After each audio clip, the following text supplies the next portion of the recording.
A gust of wind howls through the deserted highway as frost shards dance across the windshield. Ethan Cole's beat-up sedan sputters and coughs to a halt, dead as the winter dawn. He steps out, boots crunching on ice breath fogging in the air.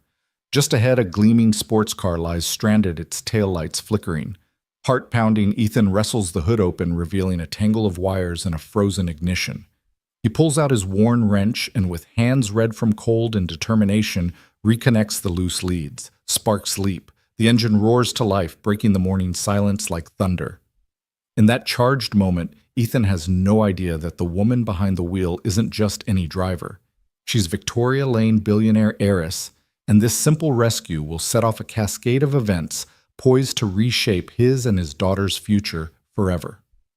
If you've ever believed in the power of one good deed, drop a comment below, hit subscribe, and ring the bell to follow Ethan's journey. Ethan Cole's small-town garage breathes oil and cold metal. The space heater wheezes between bursts of snow through the single-pane window as morning light creeps in. He rubs his hands together, trying to coax warmth back into stiff fingers. Across the workbench, 7-year-old Lily, bundled in an oversized flannel shirt, carefully lines up greasy wrenches, her tongue peeking out in concentration. "Nice and neat," Ethan murmurs, his voice thick from sleep. "Just like we practiced." Lily beams her cheeks rosy and places the last 14mm socket between two 13s. Ethan cracks a grin. "See, you've got the touch." By 6:30 a.m., the smell of sizzling bacon and fresh maple syrup drifts in from the small kitchenette.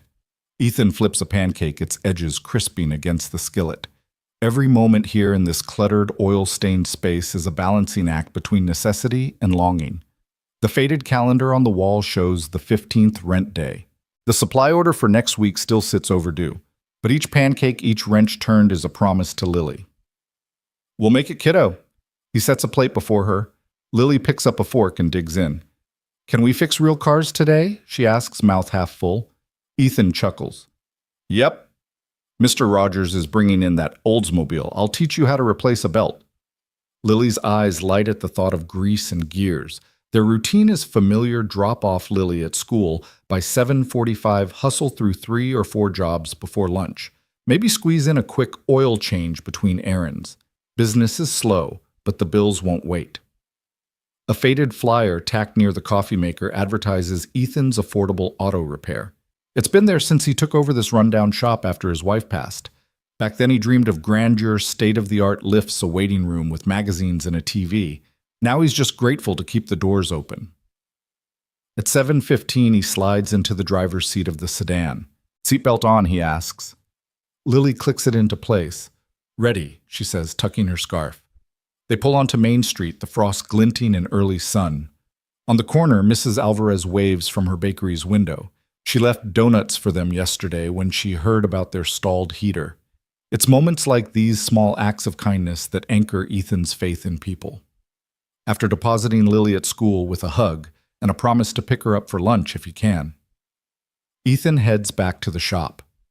The bell over the door jingles as he steps inside, greeted by the familiar grind of machinery and the damp chill clinging to walls. He rubs his hands together again and flips on the overhead light. His first customer rolls in, Mr. Rogers hunched behind the wheel of a rust-speckled Oldsmobile engine, sputtering. Ethan flips the hood open and plunges into diagnostics while Mr. Rogers hovers with hopeful eyes. "You think it's the water pump?" he asks. Ethan examines the puddle of coolant on the floor, nods. "Looks like it. I'll swap it out. Tighten the belt, and you'll be back on the road." Relief floods the older man's face. As Ethan works, he pauses to wipe sweat and grime from his brow. The heater is still on the fritz, but this job and the next 4 lined up means enough to cover rent and groceries.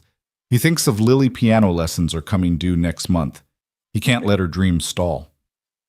Between customers, he checks his phone. No missed calls, no messages from Victoria Lane. He hasn't heard from the woman whose car he saved 3 mornings ago. Probably better, she's a busy CEO after all. But he can't shake the memory of her crystal blue gaze and silk gloves. By mid-morning, a young couple arrives with a stalling transmission on their hatchback. Lily's drawing of their family taped to the sun visor makes him smile. He charges them a fair price, feeling the familiar tug of pride when they thank him for honesty. Word of mouth has a slow burn here, but kindness is currency. At lunch, he grabs a cold sandwich from Mrs. Alvarez's bakery charge. It to his tab, he promises. He takes a moment to sit behind the shop, sipping lukewarm coffee from a chipped mug. Lily's crayon note. Love you? Dad, taped to the dashboard, catches his eye. He traces the scrawled letters, breath-catching. The daily grind, for all its struggle, is worth this, the warmth of her belief in him. The afternoon brings a flat tire repair, a stubborn oil leak, and a half-finished brake inspection. Each task demands focus, sweat, and resolve. Customers come and go, offering friendly nods or sympathetic glances. They know Ethan's story, a widowed dad doing his best. In return, they tip an extra $1, bring baked goods, or share a kind word. As dusk approaches, the temperature drops. Ethan steps out to lock the Oldsmobile's hood before signaling Mr. Rogers off. The sky darkens. Snowflakes begin to drift, catching in ether. He breathes deeply, senses sharpened by cold. He wonders again about Victoria Lane, her car, and the opportunity she hinted at. Could his life really change beyond oil stains and late nights? He flips off the sign and turns to the closed doors. The bell jingles a final time as he loads his tools into the back of his sedan. Tomorrow, he'll do it all again. Stack wrenches, flip pancakes, fix cars, and keep the promise. But tonight, as he heads home under a hush of falling snow, a spark of possibility warms him more than any heater ever could. That morning, the world felt heavier than usual. Ethan Cole's breath steamed in the frigid air as he slipped into his threadbare coat, the hem damp with last night's melting snow. He turned the key in his sedan's ignition and winced at the sputter fuel was dangerously close to empty. His eyes flicked to the clock, 7:12 a.m.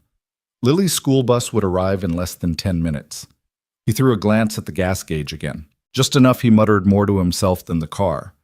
Ethan eased onto the highway tires, crunching over frost-hardened gravel. Headlights from distant cars painted pale tunnels through the morning haze. His mind raced through the day's to-do list drop. Lily at school, swing by the station for gas, if he had any left, pick up parts for Mrs. Alvarez's van, and pray the heater in the shop held out just one more week. As his sedan rounded a gentle curve, headlights cut through the fog, a lone silhouette of a sports car midnight blue against the muted white landscape. Its hazard lights blinked like a pulse, urgent, desperate. Ethan's heart thudded an echo of the rescue 3 days ago. He glanced at his fuel gauge again. The needle dipped toward E, but his conscience left him no choice. He tapped the brake, swerved onto the shoulder, and skidded to a stop. Snow crunched under his boots as he hustled out, breath hitching in icy shards. Up close, the car was flawless paint, gleaming curves that belonged on a showroom floor, not a lonely roadside. Behind the wheel, a woman wrapped in a tailored coat shivered, phone clutched to her ear. Even from a distance, Ethan recognized her. Victoria Lane, the billionaire CEO, whose life he'd unwittingly upended when he first helped her days ago. Need some help? He called, stepping onto the snowbank.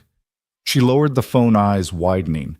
In her gaze, he saw relief, surprise, and something unreadable, perhaps resignation. I'm stuck, she admitted, voice trembling in the cold. Battery's dead. Roadside said they'll be at least an hour. Ethan ducked under the hood, fingers fumbling through thick gloves. Frost clung to every surface. He tapped a loose cable free, gave it a nudge, and crossed his fingers. Try it now, he said, voice raspy. She slid in, turned the key. The engine coughed, then roared as if waking from a long sleep. Victoria exhaled a plume of gratitude and cold air mingling.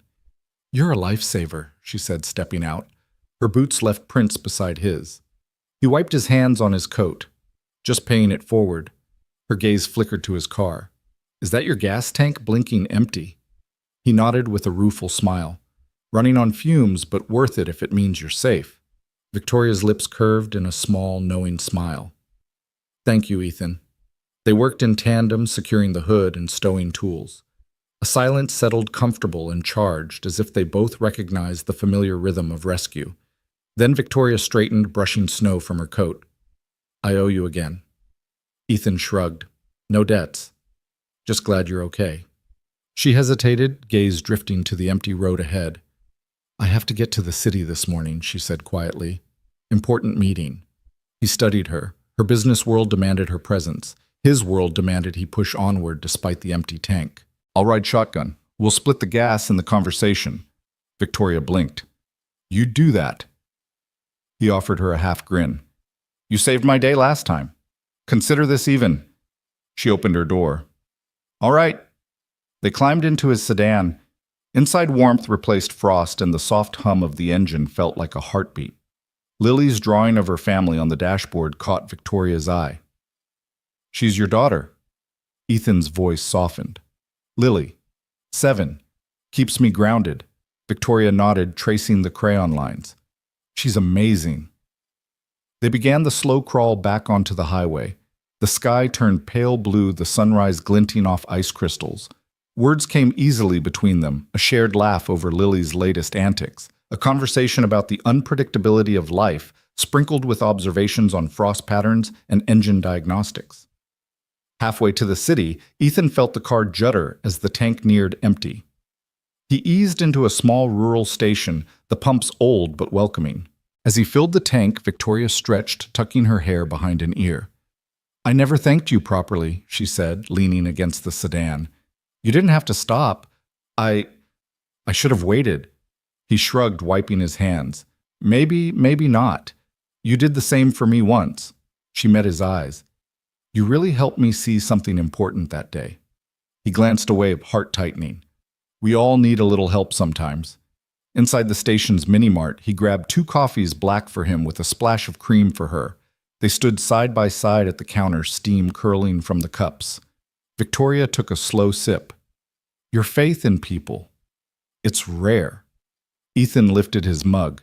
You'd be surprised how often it pays off. She turned the cup, gazing at the logo, a faded gear and wrench. Underneath, someone had scrawled, Keep the faith. He laughed softly. Prophetic graffiti.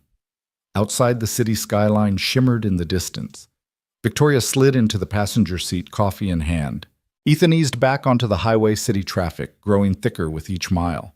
They approached Orion Motors' headquarters, a glass monolith soaring against the pale sky.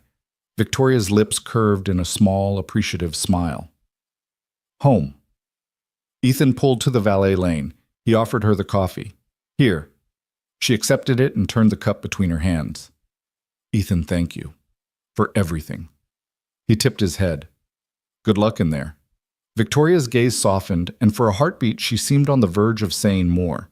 Then she slipped out of the car, coffee in hand, and disappeared into the revolving doors. Ethan watched her go.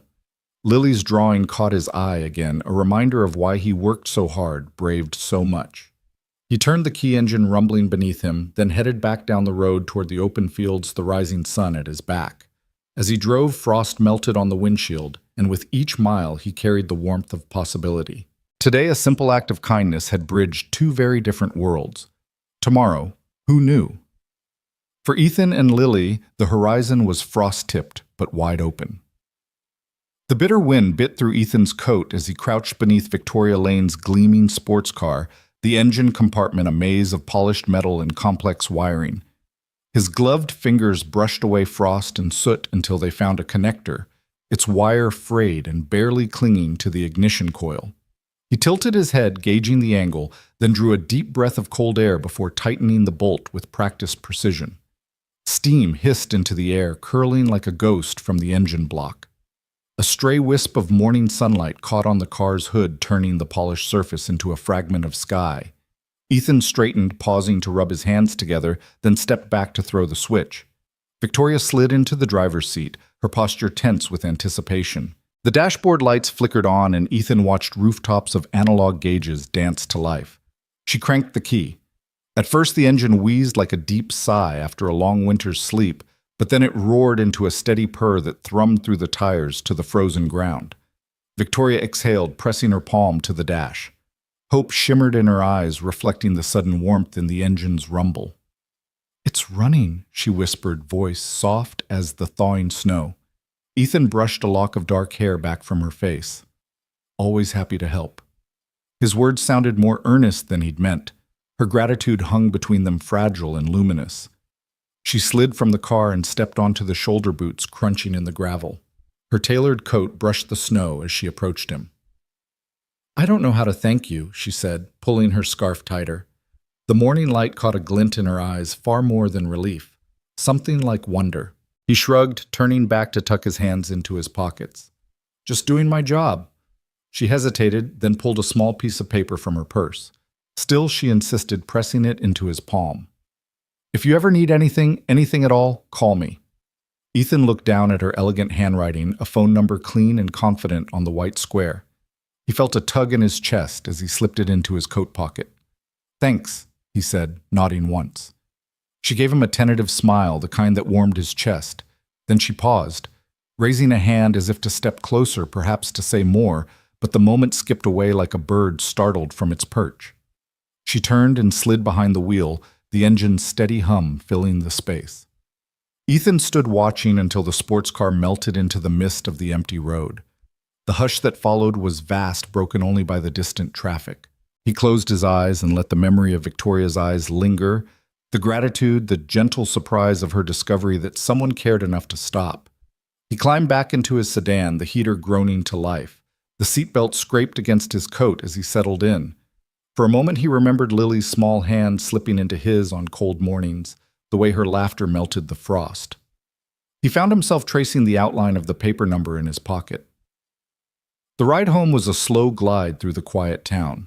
Steam drifted from manhole covers, and the few early commuters kept their headlights low.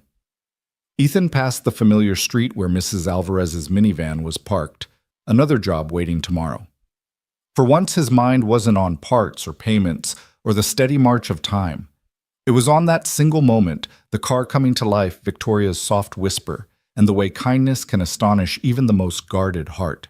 Pulling into his driveway, he glanced at the small sagging porch where Lily waited. She bounded down the sidewalk, hair a tangle of curls, cheeks pink from the chill. "Daddy," she called, skidding to a stop. Her breath formed little clouds as she held up a drawing. "Look what I made at school, our family." Ethan lifted her into his arms, pressing a kiss to her temple. He felt the life in her small frame, the boundless energy, and the unwavering faith in his promise to keep them afloat. He rocked her gently, smiling as she jabbed at the paper with a stubby crayon. "It's perfect, kiddo," she beamed. "And I wrote your name on the back so Miss Vanessa can't take it." He laughed, settling her inside and heading for the kitchen. The remnants of last night's dinner waited in Tupperware on the counter. As he warmed soup and bread, Lily chattered about her day, her teacher's funny socks, the new girl in class, how the recess slide was icy but the best kind of slippery. Ethan stirred the soup slowly, mind drifting back to the morning's rescue. Lily had skipped breakfast in her excitement and tugged at his sleeve. "Can I have pancakes, Daddy?"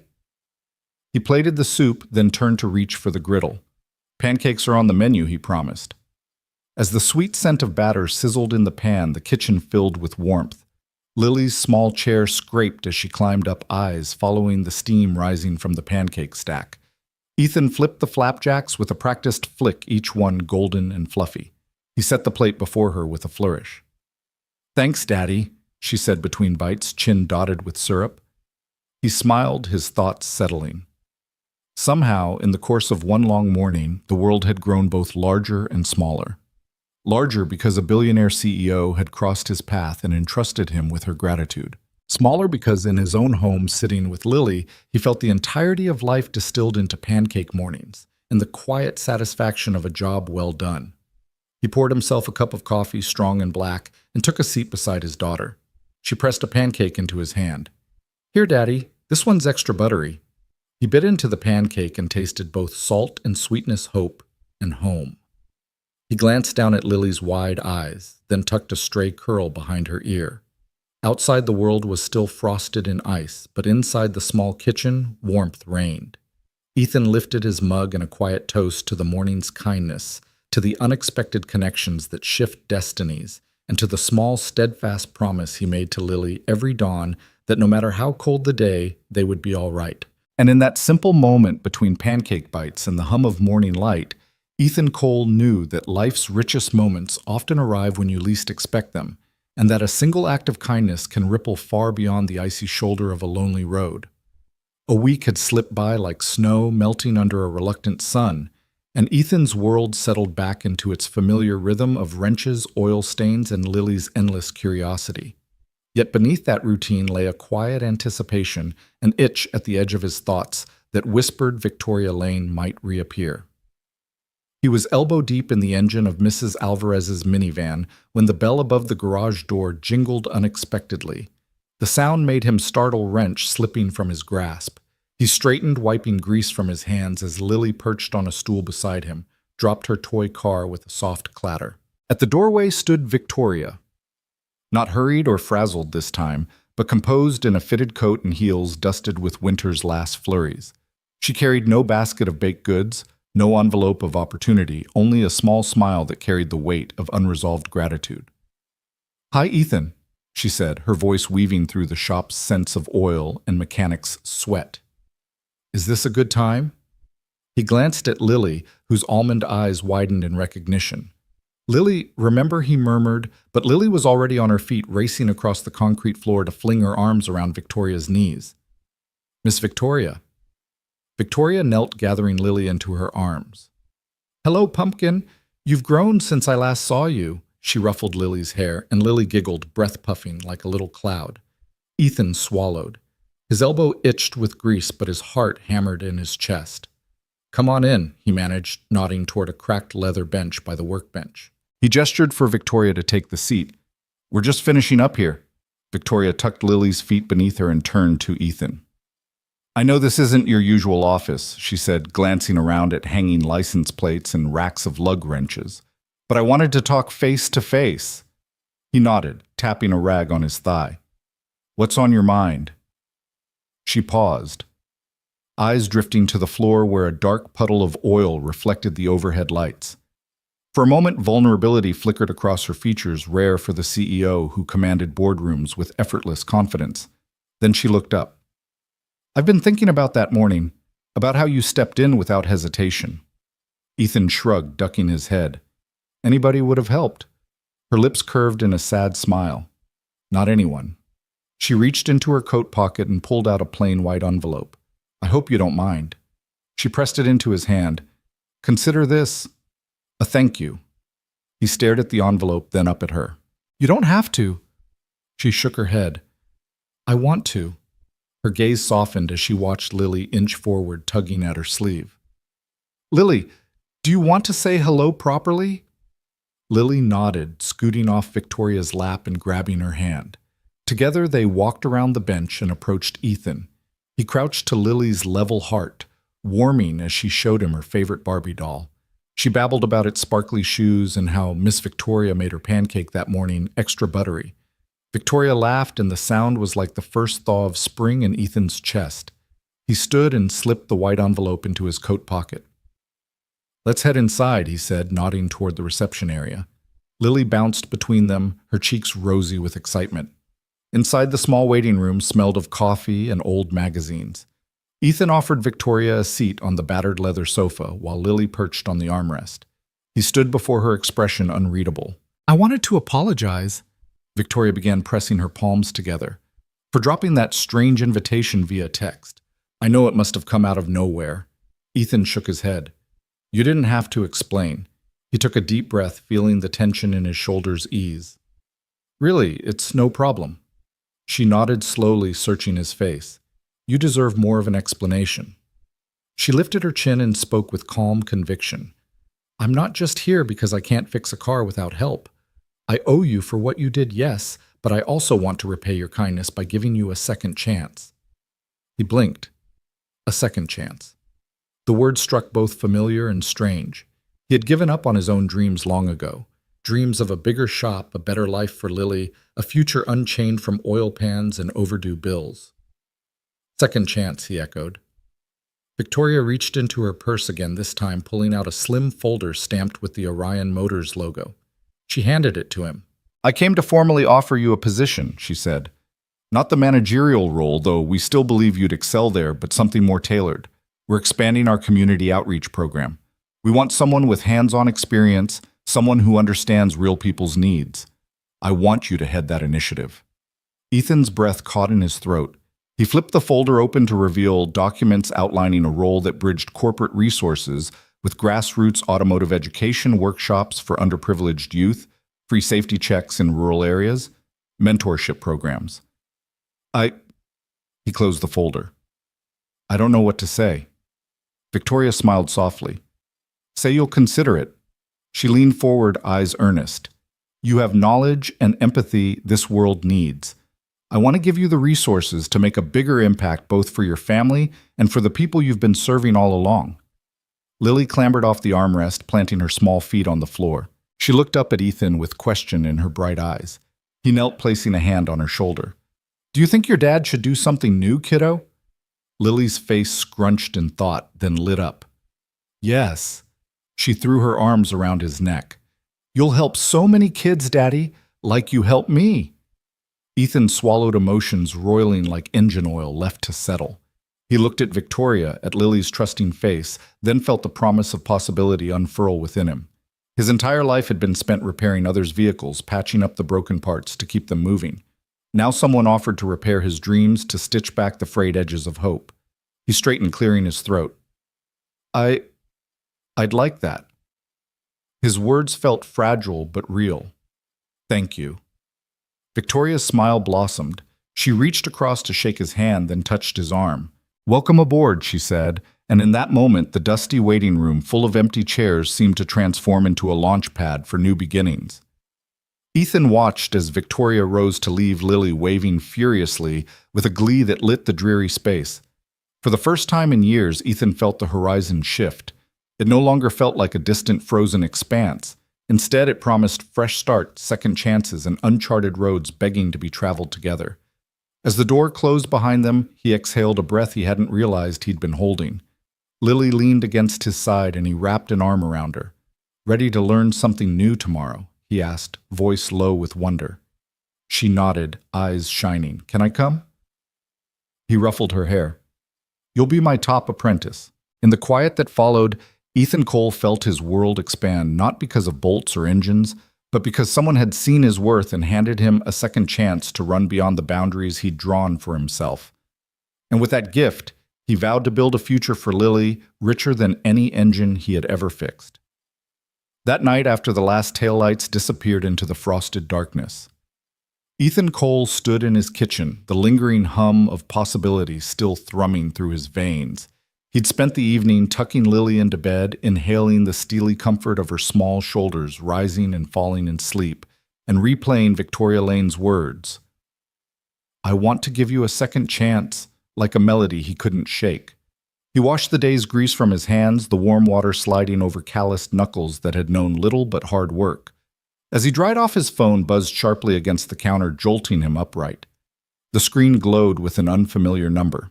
He frowned, no missed calls. He flipped the phone over and back again, curiosity warring with caution. Hello? He answered, voice rough from sleep. Mr. Cole. A crisp professional female voice answered.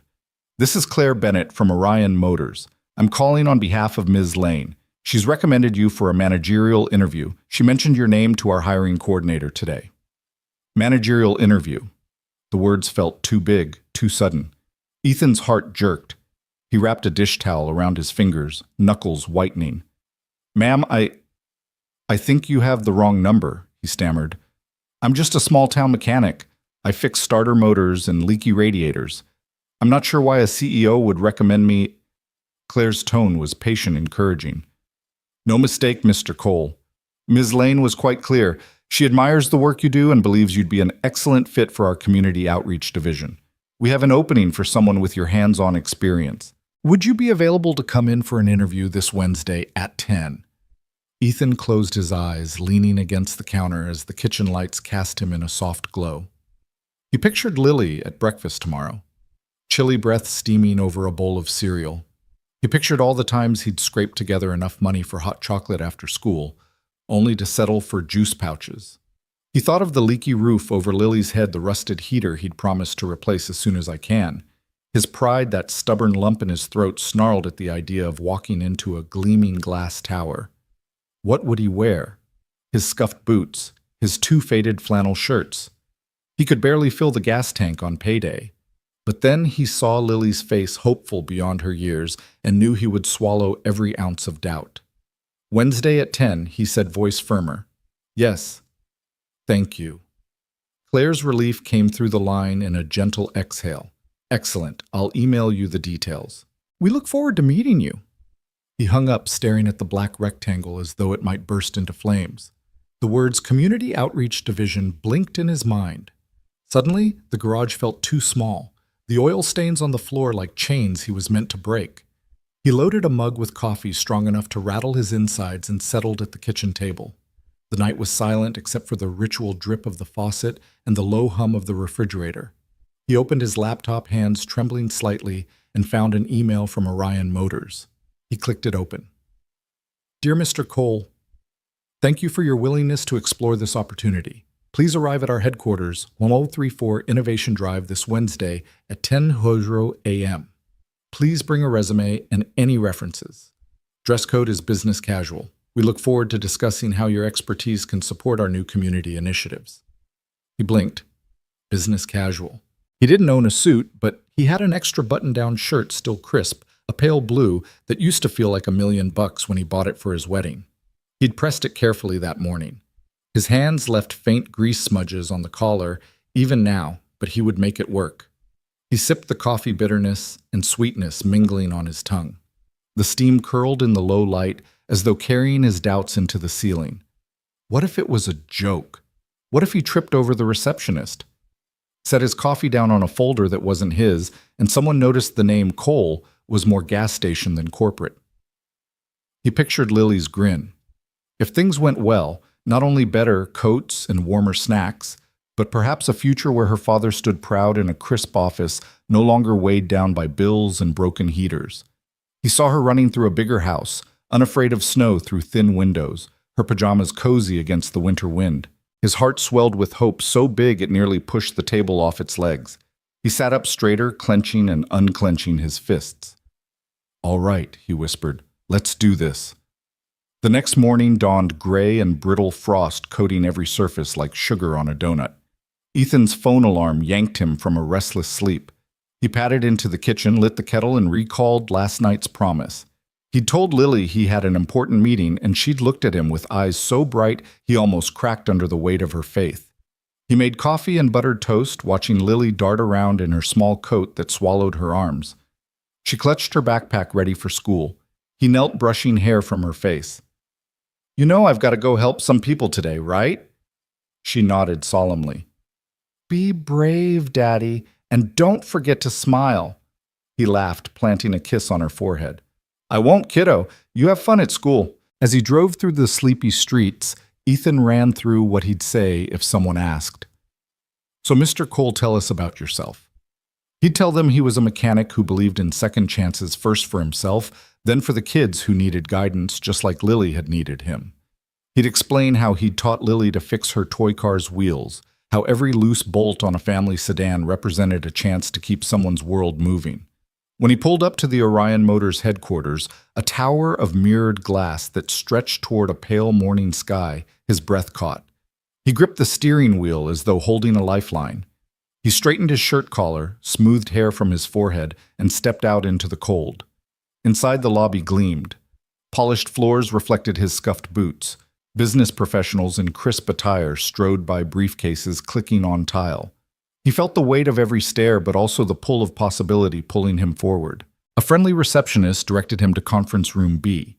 He waited, heart drumming, as he stared at his reflection in the frosted glass. He straightened his shoulders, reminding himself he'd fixed cars and saved days. He'd earned this. Moments later, the door opened and Claire Bennett ushered him in. He shook hands with a panel of directors, including Victoria Lane herself, who greeted him with a genuine smile that banished any lingering imposter's doubt. Ethan cleared his throat, voice steady under her gaze. Thank you for this chance, he began. I'm ready to bring everything I've learned in my little garage, the kindness, the problem-solving, the heart to your community outreach initiatives.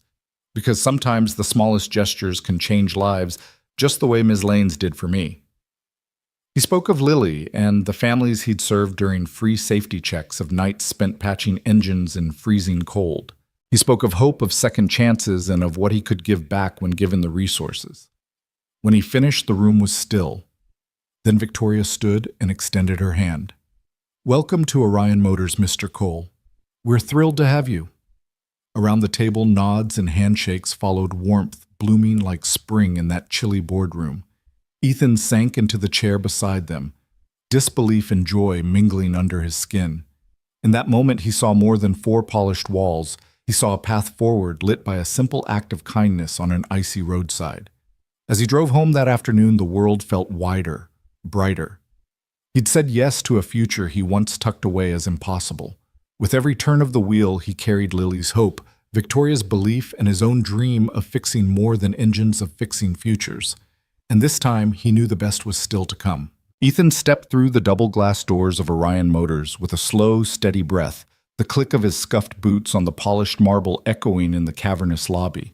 He paused just inside, collecting himself as suited colleagues. Brilliant engineers, sharp-eyed analysts, and polished executives turned to study him in silent surprise. Here he was, the small-town mechanic with grease still in his veins and a heart worn proudly on his sleeve, suddenly thrust into the sleek heart of a corporate giant. He smoothed his slightly rumpled shirt, willing his knees not to tremble, and let his eyes travel upward to the soaring atrium above. Sunlight streamed through glass walls and skylights, tracing geometrical patterns on the floor. In one corner, a digital ticker scrolled stock values. In another, a reception desk manned by impeccably dressed professionals hummed with quiet efficiency. Ethan felt the familiar tang of motor oil and warm coffee in his pocket, remnants of long hours at his garage, and was suddenly conscious of every stitch, every thread, even the way his boots squeaked against these gleaming floors. "Good morning," a voice called softly behind him. Ethan turned to see Victoria Lane approaching her presence, as effortless and commanding as it had been on that icy shoulder weeks before. Her tailored blazer and understated jewelry spoke of confidence. Her warm smile spoke of reassurance. "Ready for your first orientation session?" He managed a nod, clearing his throat. "As ready as I'll ever be." They walked side by side, making their way to a bank of elevators. Colleagues shot curious glances their way, some welcoming, others skeptical, but Victoria seemed to glide through the scrutiny unbothered. Ethan tried to match her stride, clutching the folded piece of paper in his pocket. Lily's crayon scrawl, "Best Fixer Ever." He pressed it like a talisman against his thigh, feeling its gentle, unshakable certainty. In the elevator mirrors reflected his anxious face back at him. A pang of imposter syndrome knotted his stomach. He'd spent years under the fluorescent lights of his own dingy shop, guiding Lily's small fingers around greasy wrenches. Here he sat among high-performing managers who wielded spreadsheets like weapons and spoke of leveraging assets and synergetic growth. He swallowed hard. The doors opened quietly on the 20th floor. As they stepped into the corridor, the soft carpet muted their footsteps. Victoria led him to a conference room outfitted with ergonomic chairs and state-of-the-art screens. Ethan took a seat, noticing how the polished wood table gleamed under the recessed lights. He couldn't help but glance at the unfamiliar jargon projected on screen slides on KPIs, return on investment forecasts, strategic roadmaps. His throat ran dry, and he tapped a restless foot, recalling Lily's voice from the night before. "Be brave, Daddy." A bespectacled trainer, clipboard in hand, welcomed them. "Welcome, Mr. Cole. We're delighted you've joined Orion's Community Engagement Division. Today you'll learn about our corporate structure, key performance indicators, and how we measure impact across our global markets."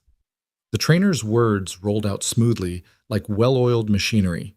Ethan nodded, trying to anchor himself as the acronyms and buzzwords piled on: EBITDA, margins, stakeholder alignment, brand equity. He leaned forward in his chair, listening intently as the trainer segued into a case study. Imagine a rural community where access to reliable transportation is limited. Our program provides educational workshops on basic vehicle maintenance, ensuring safety and affordability.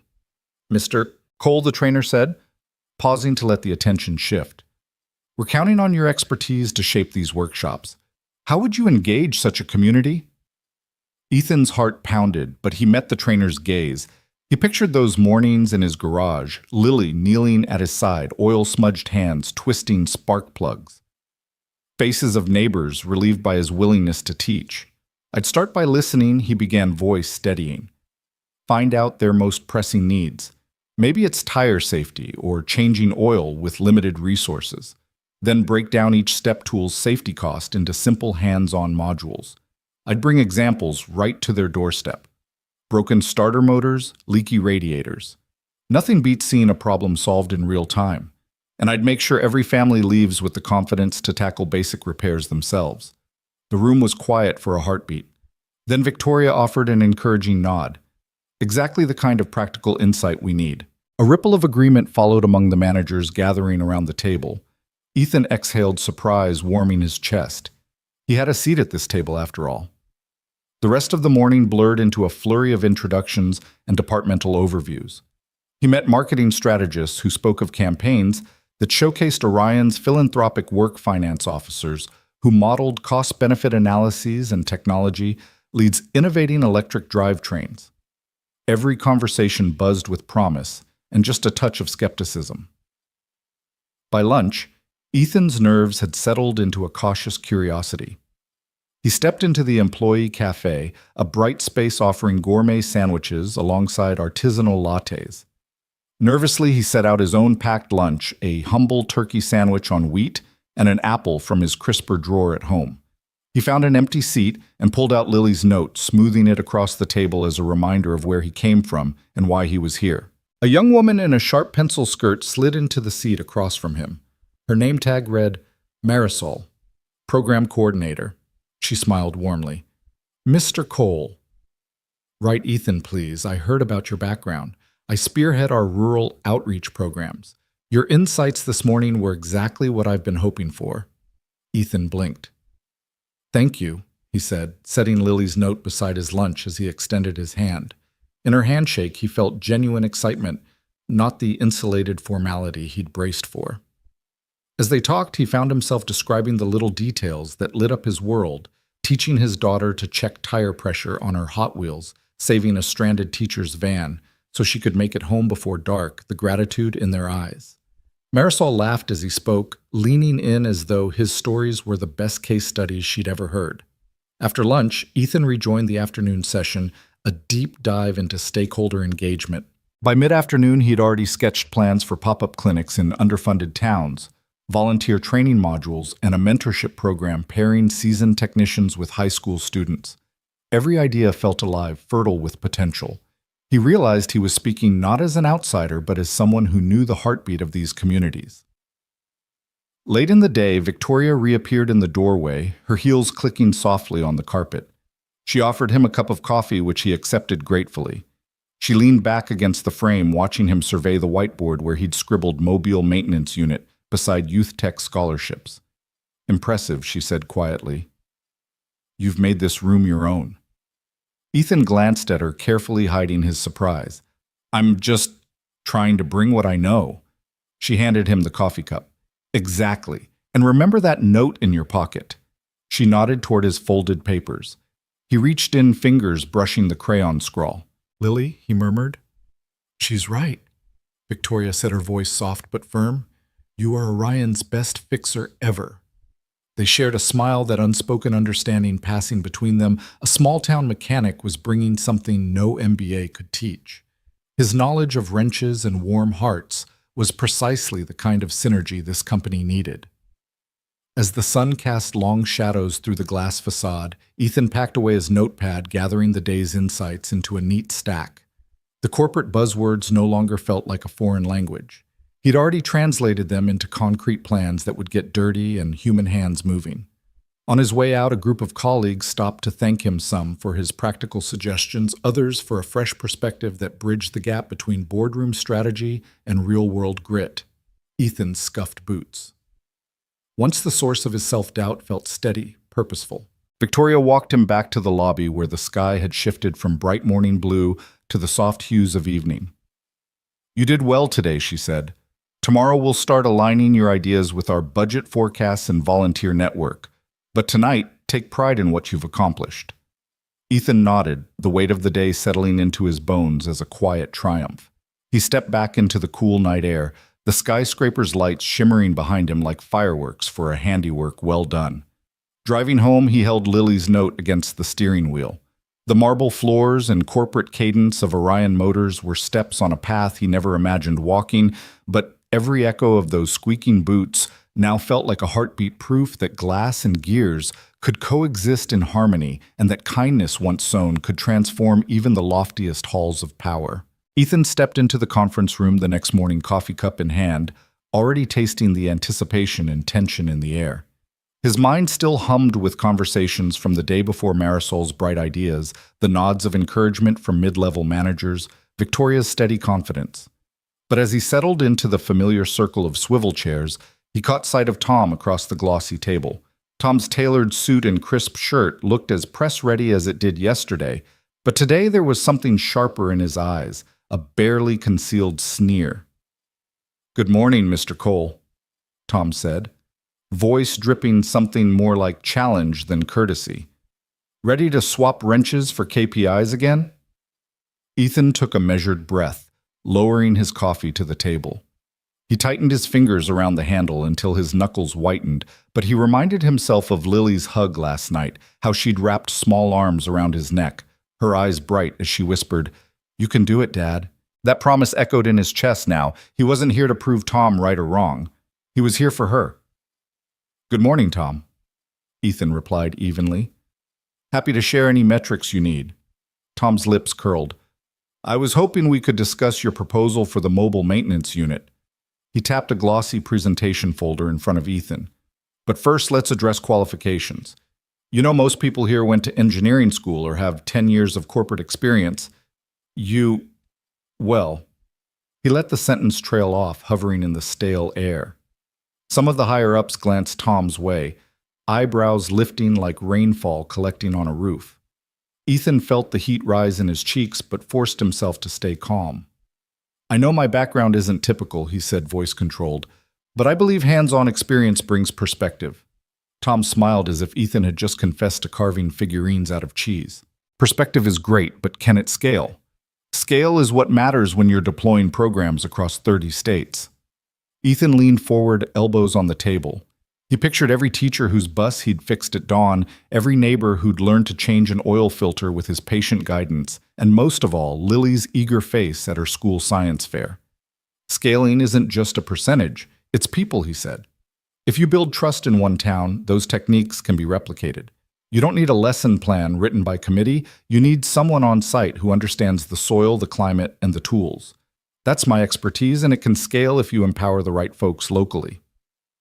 The room sat silent. Tom's smug expression faltered as others exchanged glances. A soft cough from the back indicated interest rather than derision. Victoria, seated at the head of the table, offered Ethan a warm glance. "Well put," she said. "If I may add, we have pilot data from last quarter showing a 40% reduction in emergency roadside calls in towns where Ethan's model was informally tested.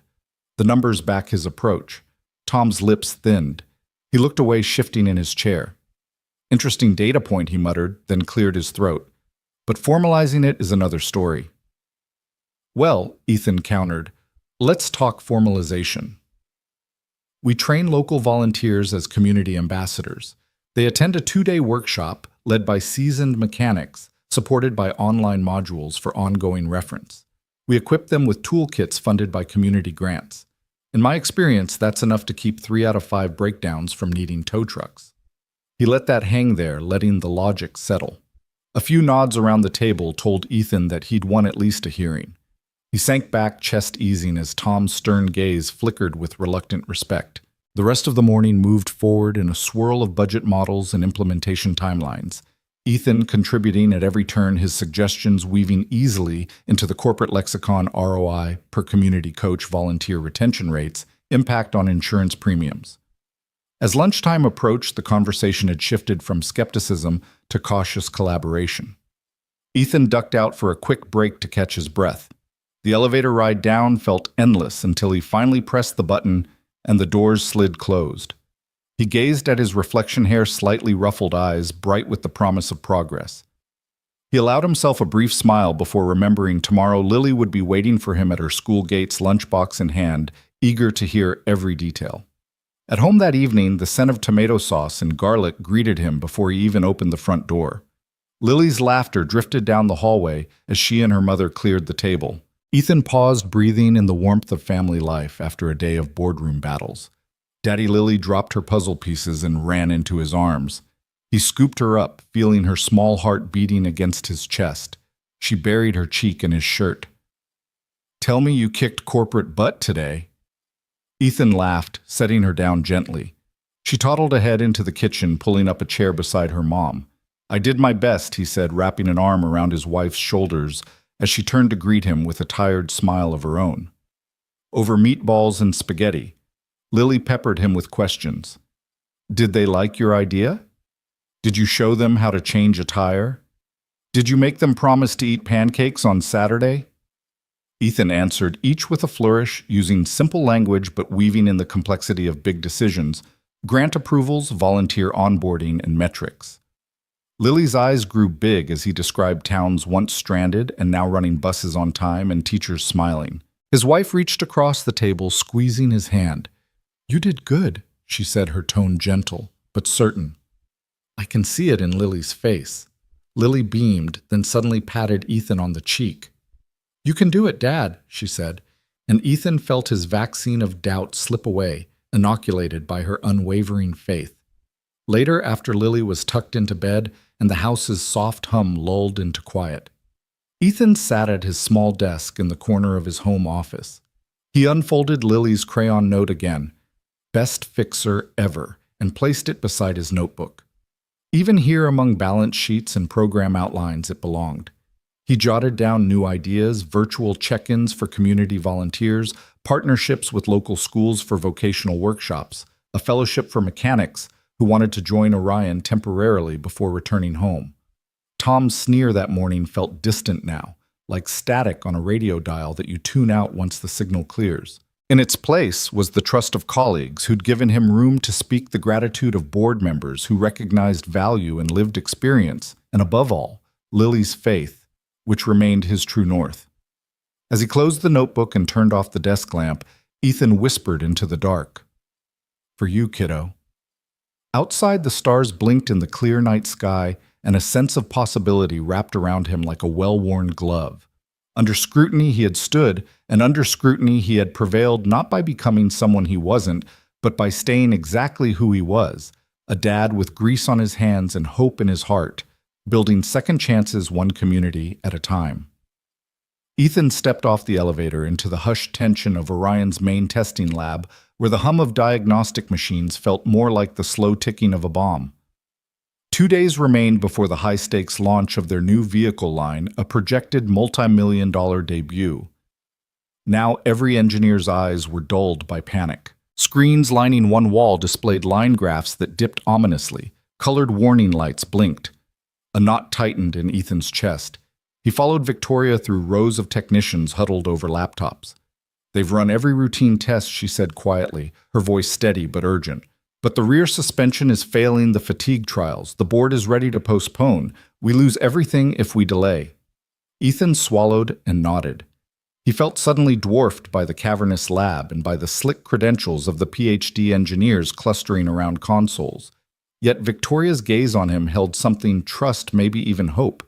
He straightened his shoulders, recalling Lily's confident whisper in his ear, "That very morning, Dad fixes things." It was such a simple line, but right now it felt like armor.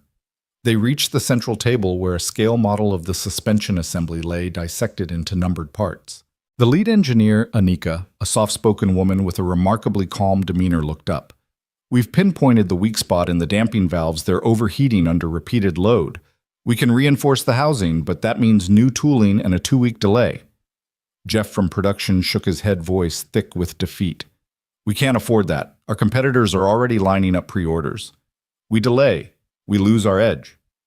Ethan glanced at the model, then at the sea of anxious faces. His palms tingled. He stepped forward. What if he began carefully instead of redesigning the housing? We try a dynamic recalibration. Change the damping curve to shed heat differently. Use a higher viscosity fluid that disperses energy more gradually. He watched eyes raise in surprise and felt a flicker of wider interest around the table. "Higher viscosity fluid," Anika repeated. Most of our tests indicated that would stiffen the ride too much. True, Ethan said, but hear me out. If we run a staged calibration, start at lower damping rates and gradually ramp up as speed increases, you can keep peak temperatures under control without a full redesign. He traced a path through the schematic with his finger. You'd need to adjust the valve orifices by maybe 2%. It's minimal, shouldn't require new tooling, just a quick reprogram of the control algorithm and retrofit existing prototypes. Silence fell. Someone cleared their throat. The room's weight seemed to shift. Victoria stepped closer, eyes bright. Ethan, that's exactly the kind of out-of-the-box thinking we need. But can you back it up? Ethan drew a breath. I've seen a similar situation back in my shop. A customer's hydraulic lift was overheating under constant use. Instead of replacing the cylinder, I increased the bleed rate to cycle. The fluid reduced the heat peak by about 30%. It lasted a year without issue. He looked up. The principles are the same. Tom, who had been scowling in the corner, arched an eyebrow. That was a small stationary lift at 2,000 psi. We're talking variable loads at highway speeds. He sounded ready to dismiss Ethan again. But Ethan held his ground. All the more reason to simulate it here. Let's run a few cycle tests using this method on the bench units. If it shows promise, we incorporate it into the next round immediately. Worst case, we revert to your original housings, but at least we're trying to solve it without months of delay. Anika exchanged a look with her team. We can reprogram the test rig overnight, she said. We'll run a dozen cycles and watch the temperature curves. She turned to the technicians. Get me the test scripts and let's do this. A murmur of approval swept the room. Even Tom sounded grudgingly impressed. Fine, run the test, but don't waste time. Ethan nodded, voice steady. Right away. As the team scrambled, Victoria slipped an arm around his shoulder. You just might save this launch, she whispered. He managed a tense smile. Let's hope. Over the next 12 hours, the lab became a whirlwind of activity. Ethan hovered over monitors as digital readouts scrolled across screens, temperature spikes, pressure graphs, heat maps. The tension built with each cycle. At 50 cycles, the dampers warmed to 145 degrees Celsius, just within safe limits. At 75, they crested 150 degrees Celsius but plateaued. At 100, they peaked at 155 degrees Celsius, then stabilized as the fluid flow adjusted. Contrast that with the previous baseline tests that had shot to 185 degrees Celsius in under 50 cycles. Anika's eyes widened. This is incredible. The thermal load dropped by nearly 40%, and the ride quality margin, well, within spec. She looked at Ethan and laughed, half relieved, half exhilarated. You did it. Around them, engineers broke into smiles, exchanging high fives. The air crackled with renewed energy. Even Tom allowed himself a nod of respect. Victoria approached the boardroom door. We need to present these results, she said, voice bright enough to cut through the last of the tension. The launch goes on. Ethan leaned against a nearby bench, heart still galloping. Memory of Lily's hug last night surged warm through his chest. He reached into his pocket and touched the crayon note. Dad fixes things. He repeated to himself, smiling at how true it felt right now. As the team gathered, Ethan took a moment to breathe deeply of the cool lab air. The panic had dissolved, replaced by fierce pride for the engineers who'd rallied at a stranger's suggestion, for Victoria's unwavering belief in him, but most of all, for Lily. She hadn't seen the stress or the exhaustion. She only saw Dad fixes things. Her innocence had been the spark, and tonight that simple truth had rallied an entire company. Ethan watched his coworkers file into the boardroom, data in hand, ready to show the board that innovation sometimes comes from the most unlikely places. He waited outside, chest full, hands still faintly trembling with adrenaline. When Victoria emerged minutes later, her eyes shone.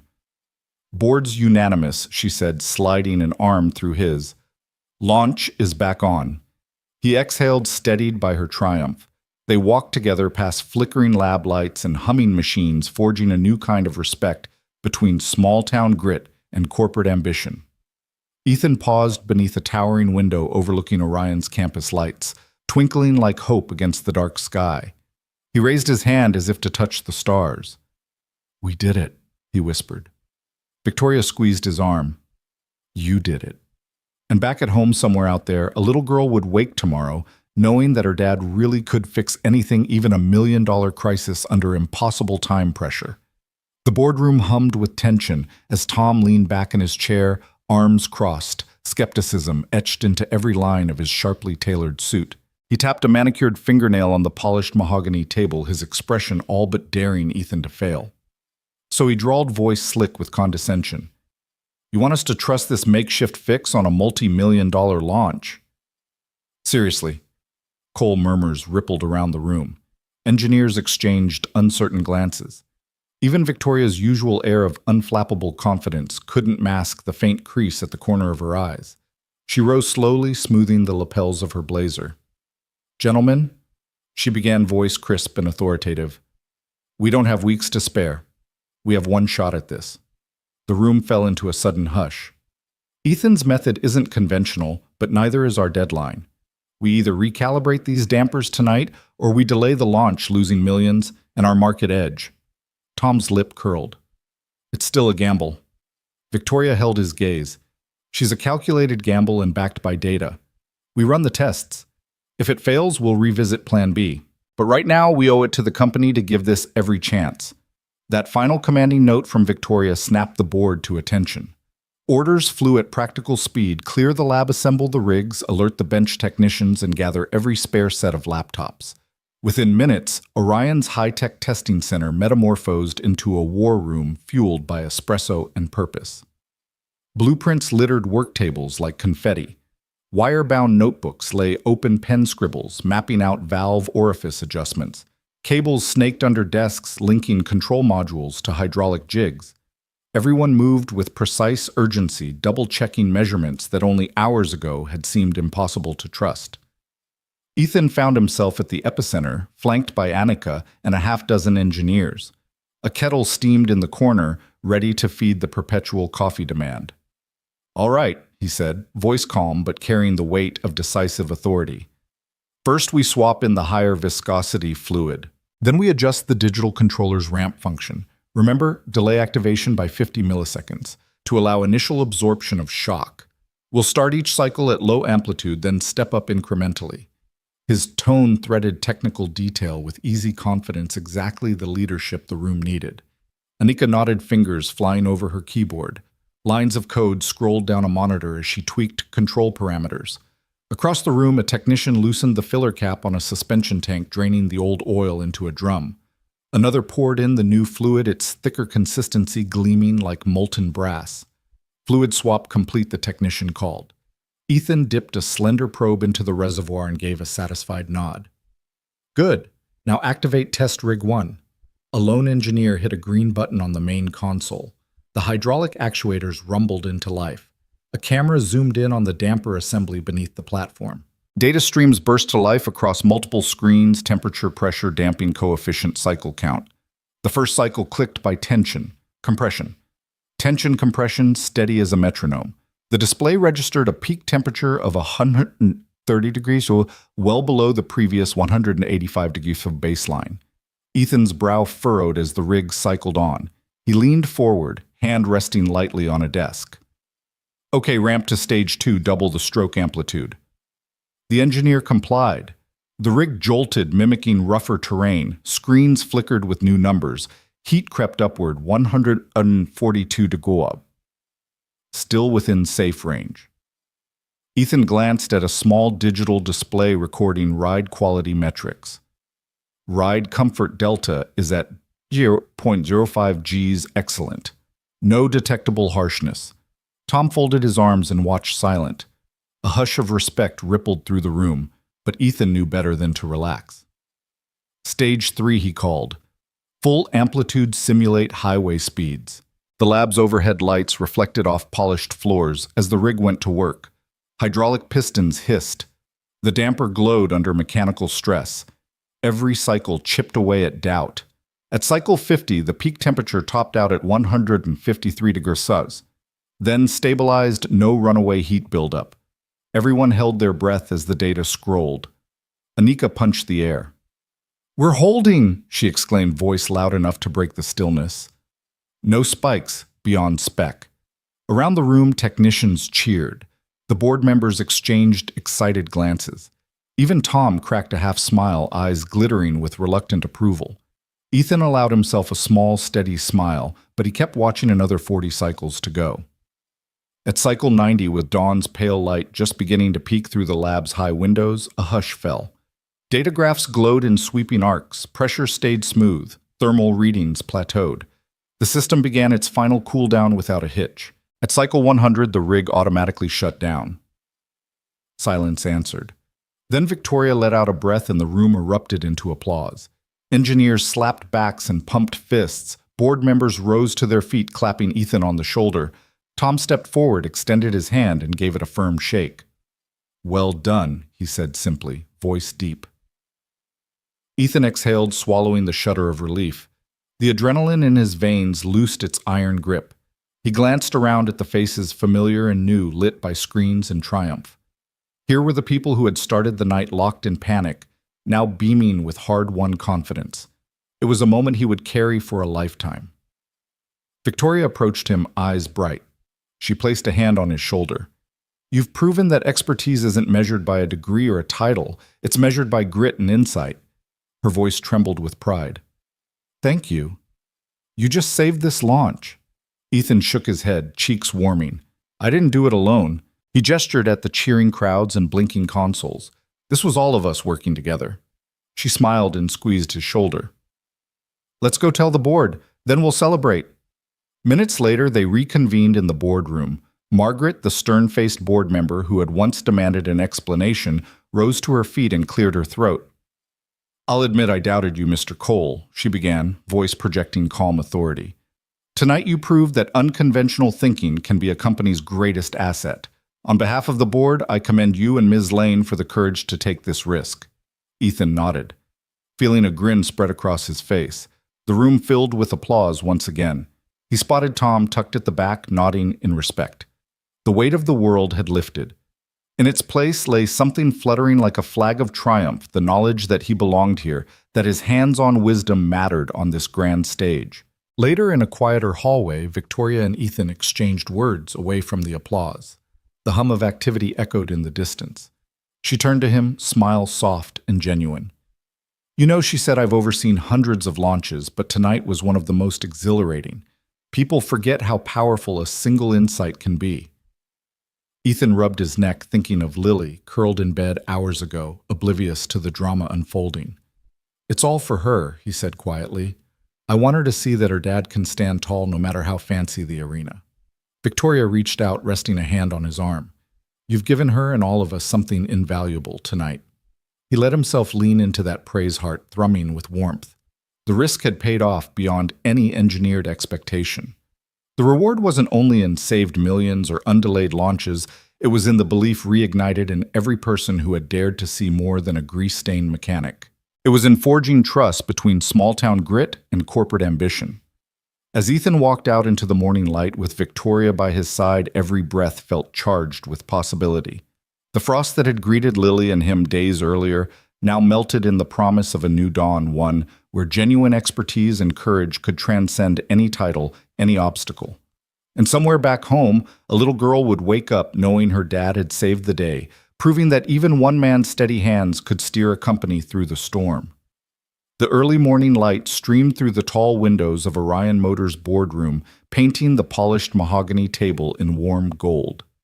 Ethan Cole sat at one end, his presentation slides glowing softly on the screen behind him. Across the table, the usual mixture of stern directors, engineers, and department heads watched him with rapt attention. At the front, Victoria Lane stood beside him, her poised confidence a steadying presence. Ethan took a moment to glance at the first slide, a crisp chart depicting the suspension test results, each data point falling perfectly within margins. He inhaled, feeling his heart settle into a measured rhythm.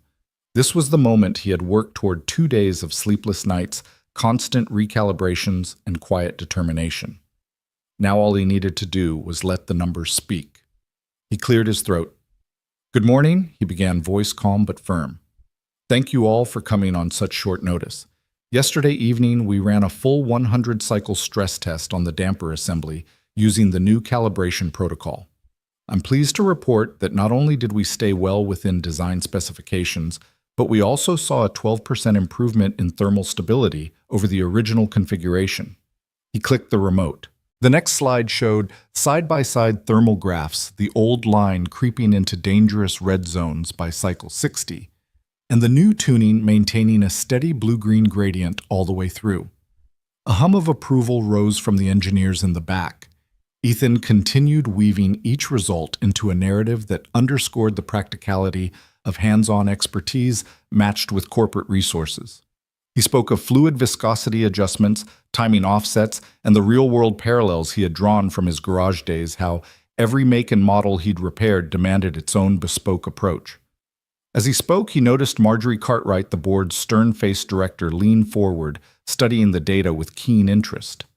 When Ethan hit the final slide, a simple conclusion launch on schedule, he let the silence hang for just a heartbeat. Then slowly applause rippled around the room. It started as a polite smattering and grew into a confident, broad acknowledgement of his achievement. Relief washed over him in a gentle wave, loosening the tension in his shoulders. Marjorie cleared her throat, drawing the room's attention back to the front. She rose from her seat, carrying a crisp folder in one hand. Her expression softened for the first time since Ethan's arrival. Mr. Cole, she began, voice carrying both authority and genuine warmth. This board has seen countless presentations, countless projections. Rarely do we encounter a solution so elegantly simple, yet so rigorously tested. You have not only vindicated your approach, you've demonstrated the value of practical insight in an environment often dominated by theory. Well done. Her words, concise and weighty, landed like the final piece in a complex puzzle. Tom Fairchild, the polished engineer who had so vocally doubted Ethan's unconventional methods, rose next. His usually smug smile was tempered by respect.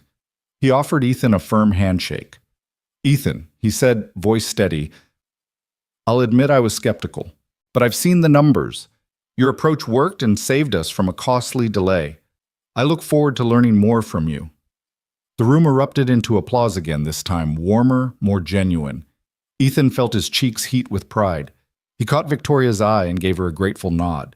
She returned a bright, encouraging smile, her eyes shining with pride that mirrored his own. As the applause subsided, Victoria stepped forward. "Ladies and gentlemen," she said, voice clear today, "we celebrate not just the recovery of our launch timeline, but the spirit of collaboration that defines Orion Motors. It's a reminder that innovation can come from any corner of our company. Let's carry this momentum forward." She gestured to Ethan, who closed his presentation with a simple, "Thank you, everyone. Let's get back to making the best vehicles on the market." The formalities concluded, the boardroom buzzed with renewed energy. Conversations sparked about next steps, production schedules, and market projections. Ethan gathered his notes, feeling the hum of conversation around him rather than anxiety. Hands patted him on the back. Colleagues sought him out for a quick word of congratulations or a friendly handshake. He made his way toward the door, every step lighter than the last. Outside the room, in the corridor's gentle glow, Victoria caught up to him. "How are you feeling?" she asked, voice warm and half laughing. "Honestly," Ethan replied, exhaling, "I feel like I can breathe again." She slipped her arm through his. "You did it," she said. "Your leap of faith paid off." He slid his hand into his jacket pocket and pulled out a small, crumpled scrap of paper. "I couldn't have done it without this," he said, smoothing the note with gentle care. It was Lily's handiwork in crooked purple crayon. It read, "I love you. Dad," accompanied by a clumsy heart and stick figure family. Her bedtime ritual, Ethan explained, voice catching. "She tacked this to the fridge so I'd find it before bed." Victoria's eyes softened. "Keep that close," she advised. "It's your greatest victory." He smiled, pressing the note back into his pocket. "I will." Later that afternoon, as Victoria and Ethan walked toward the parking structure, their footsteps echoed in the crisp hallways. He thought of Lily bouncing out of school hours earlier with a backpack too big for her shoulders and boundless energy. He wondered how he'd explain this whirlwind of boardrooms and launch dates to her, how the sticky note in purple crayon had fueled his courage on the biggest night of his life. In the lobby, Tom emerged holding 2 takeout coffee cups. He offered one to Ethan with a small grin, no mention of past doubts. Thought you might need this, he said, handing over the steaming cup. Congrats again. Ethan accepted it. Thanks, Tom. That means a lot. Tom inclined his head.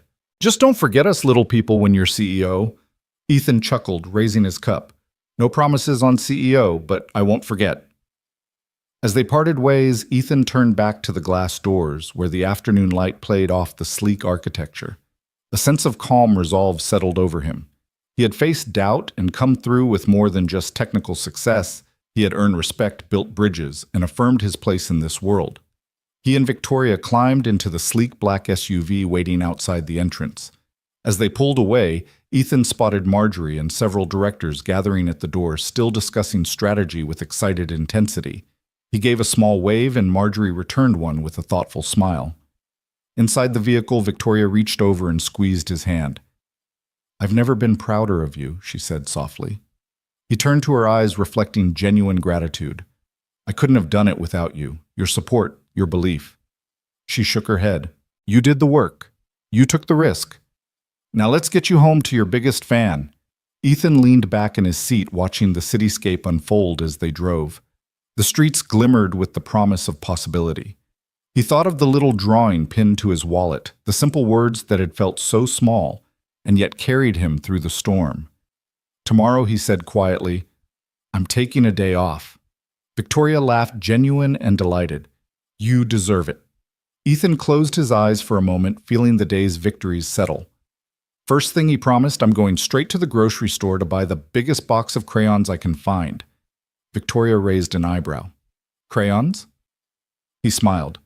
Lily deserves new colors for her next I Love You masterpiece. The SUV slipped through the early evening traffic, carrying Ethan Cole, small-town mechanic turned corporate hero, toward home.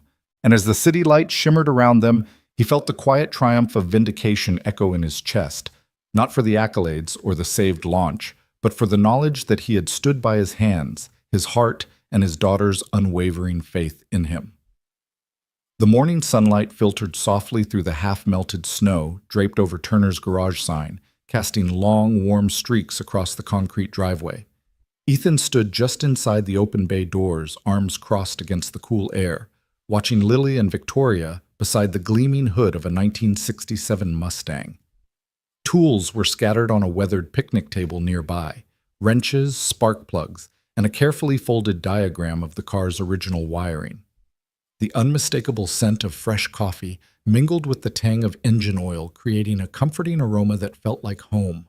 Lily, bundled in her favorite purple hoodie, held a small socket wrench with all the seriousness of a seasoned mechanic. She peered under the hood and called out, Okay, Victoria, hold the flashlight steady. Right there, it's loose. Victoria leaned in her elegant coat, dusted with a little grease, and shone the beam exactly where Lily indicated. The two of them laughed when the bolt finally clicked into place, a crisp, decisive sound that echoed like possibility. Ethan allowed himself a quiet smile.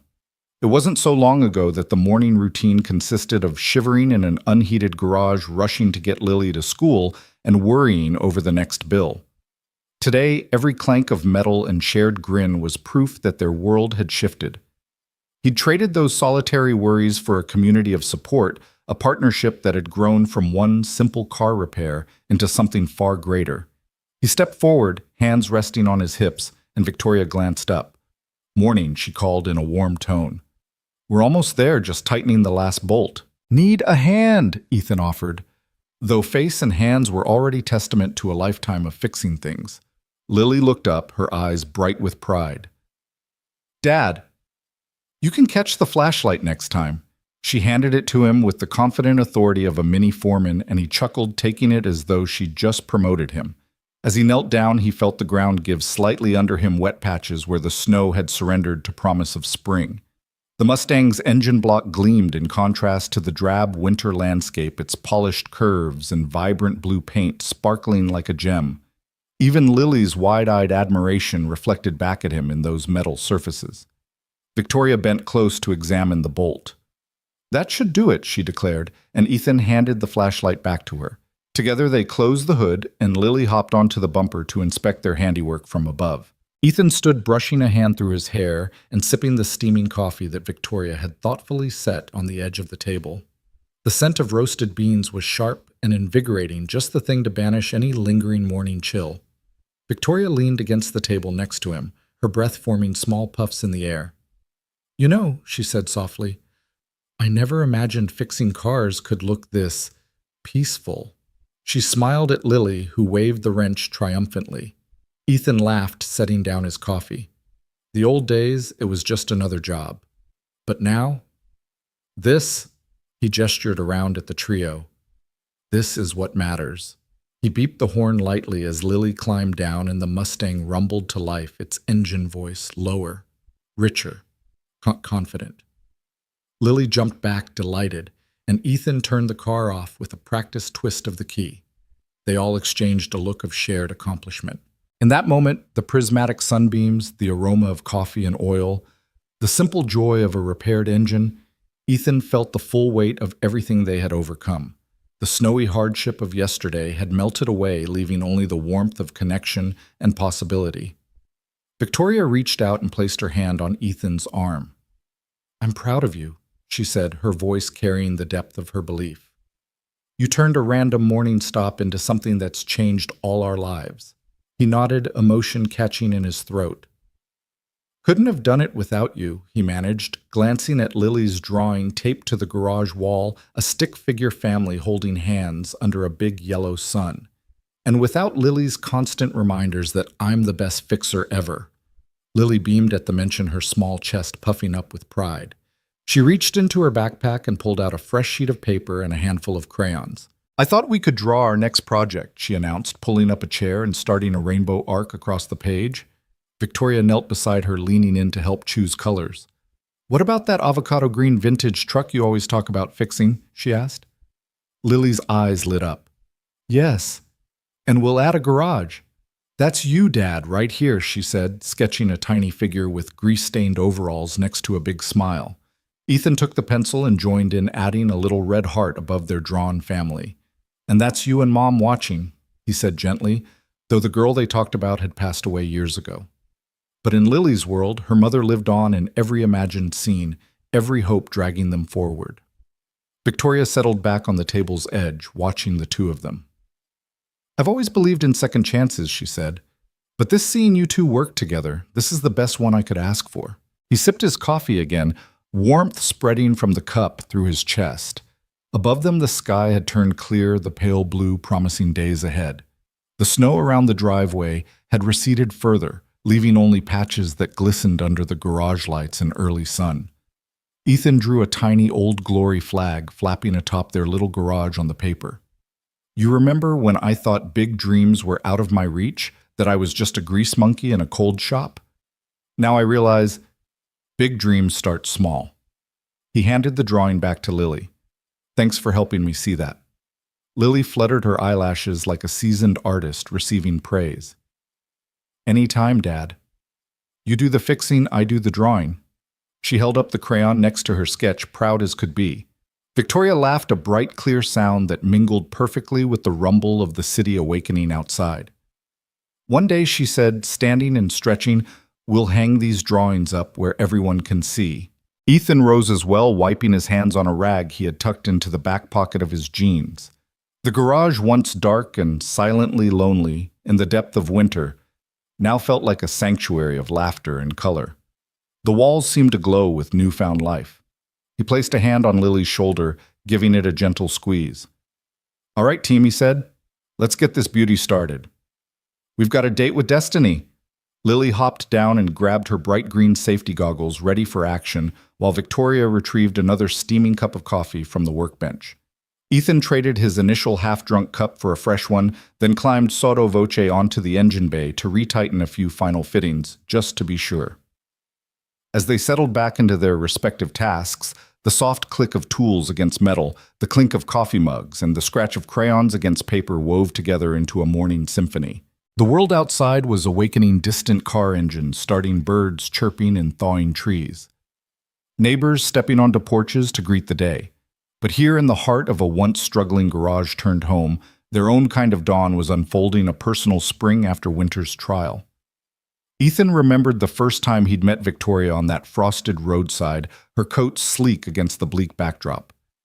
his simple act of kindness posing no promise. Yet that single moment had blossomed into trust, shared dreams, and a life filled with possibility. He glanced at Victoria's profile. Her eyes lit with satisfaction as she watched Lily draw and felt a surge of gratitude. Then he looked at Lily. Hair falling in untamed curls, bright eyes alight with creative fire, and recognized that every wrench turned, every smile shared was proof that second chances weren't just fairy tales. They were real living things forged in moments of kindness and nurtured by resilience. Ethan set his coffee carefully on the fender, wiped his hands, and hopped down. He joined Victoria and Lily by the picnic table, wrapping an arm around both of their shoulders. "Here's to new dawns," he said, his voice steady and full. "To fresh starts, and to believing that one small act, one bolt tightened, or one car fixed can change everything." They raised their mugs in a silent toast, the warm liquid inviting energy and hope. Outside, the last patches of snow continued to melt, revealing fresh green grass beneath. The Mustang's engine began a soft hum when Lily gave it another playful honk, as if echoing their triumphant spirit. And in that moment, coffee in hand, engine oil in the air, laughter at their backs, Ethan Cole knew that their journey was only beginning. They had built something far stronger than a garage or a corporate career. They had built a family bound by kindness, resilience, and the undeniable truth that when we reach out with a helping hand, we open the door to whole new worlds.